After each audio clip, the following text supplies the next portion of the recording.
నిన్న పులివెందులలో ముఖ్యమంత్రి వైఎస్ జగన్మోహన్ రెడ్డి గారు బహిరంగ సభ పెట్టి ఆ తర్వాత నామినేషన్ వేస్తారని చెప్పి ముందే షెడ్యూల్ వచ్చింది కదా. సో ఆ బహిరంగ సభ వేదిక మీద కొన్ని మాటలు మాట్లాడతారు అని చెప్పి ఇటువైపు అంటే జగన్ వ్యతిరేక టీము ముందే ఒక అంచనా వేయగలిగిందేమో కానీ కరెక్ట్గా అంచనా వేయగలిగినట్లుంది. అందుకే ఆ జగన్ బహిరంగ సభ వేదిక మీద నుంచి పక్కకు రాకముందే అప్పుడే వివేకానంద రెడ్డి గారి భార్య గారి దగ్గర కెమెరాలు పెట్టేశారు, మూల ఒక టేబుల్ వేశారు, కూర్చోబెట్టి రాసేస్తున్నారు. అప్పుడే ఆ వీడియో కూడా రిలీజ్ అయిపోయింది. పులిబెందులలో జగన్ బహిరంగ సభ వేదిక దిగకముందే వీళ్ళు లేఖ రాసేశారు ఆయన మాట్లాడిన మాటలకు. ఆల్రెడీ కెమెరాలు ఉన్నాయి, కెమెరామెన్లు ఉన్నారు, ఏ యాంగిల్లో కూర్చోవాలో ఏ మూల టేబుల్ వేయాలో చెప్పేశారు. భలే ఆశ్చర్యం అనిపించింది. ఇవన్నీ స్క్రిప్టెడ్ అని తెలిసినప్పుడు కూడా ఆ స్క్రిప్ట్ అన్న నిజం అనిపించేటట్లు ఎగ్జిక్యూట్ చేయాలి కదా అబ్బా స్వామి. ఆ తర్వాత వివేకానంద రెడ్డి గారు వాళ్ళ భార్య గారు రాసినటువంటి లేఖకు రిప్లైగా కడప ఎంపీ వైఎస్ అవినాష్ రెడ్డి గారి తల్లి గారు లక్ష్మి గారు వివేకానంద రెడ్డి గారి భార్య గారికి లేఖ రాశారు. అమ్మ సౌభాగ్యమ్మ, 2009లో జగన్ తండ్రిని కోల్పోయినప్పుడు ఎంత మనోవేదన అనుభవించాడని ఇప్పుడు గుర్తుకు వస్తున్నదా? ఎంతో మనోవేదన అనుభవించాడు అని. 2010లో కాంగ్రెస్ ప్రభుత్వం జగన్ను చిన్నచూపు చూసినప్పుడు జగన్కు అండగా నిలిచి పెద్ద దిక్కులాగా ఉండవలసిన మీరందరూ కలిసి ఒంటరివాణిగా చేసి మీ స్వార్థం మీరు చూసుకున్నప్పుడు జగన్ మనోవేదన గుర్తుకు రాలేదా? 2011లో నీ భర్తను నీవు నీ కుమార్తె అల్లుడు విజయమ్మపై పోటీ చేయించినప్పుడు వాళ్ళ మనోవేదన ఎలా ఉండినదో మీకు తెలియదా?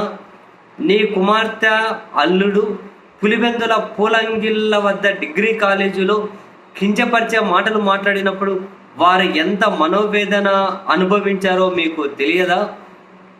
వివేకానంద రెడ్డి గారు జగన్ను సీఎంగా చూడాలని కోరుకున్న మాట ఎంతో వాస్తవం. అలాగే మార్చి 14,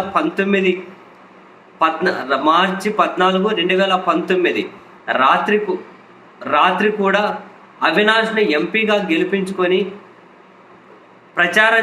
ఎంపీగా గెలిపించమని ప్రచారం చేసిన మాట కూడా వాస్తవం.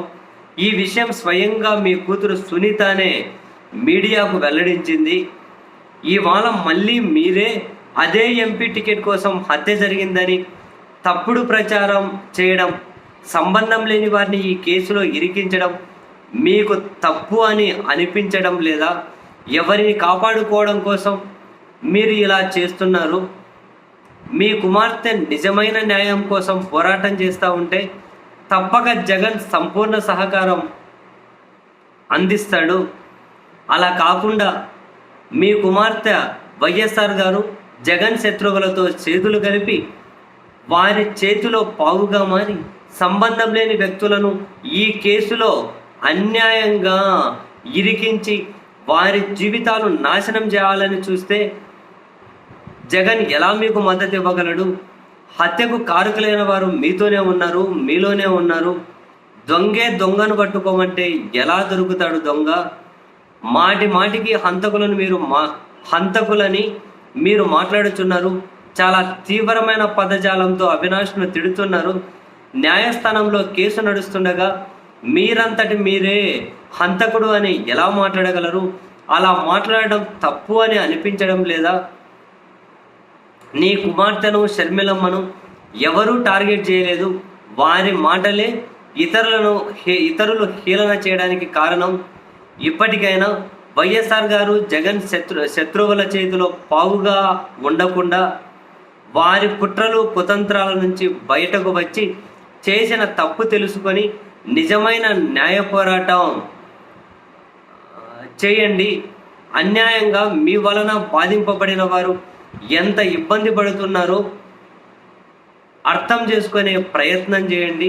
నిజం ఎంత లోతులో దాచినా దాగదు, తప్పకుండా బయట పడుతుంది.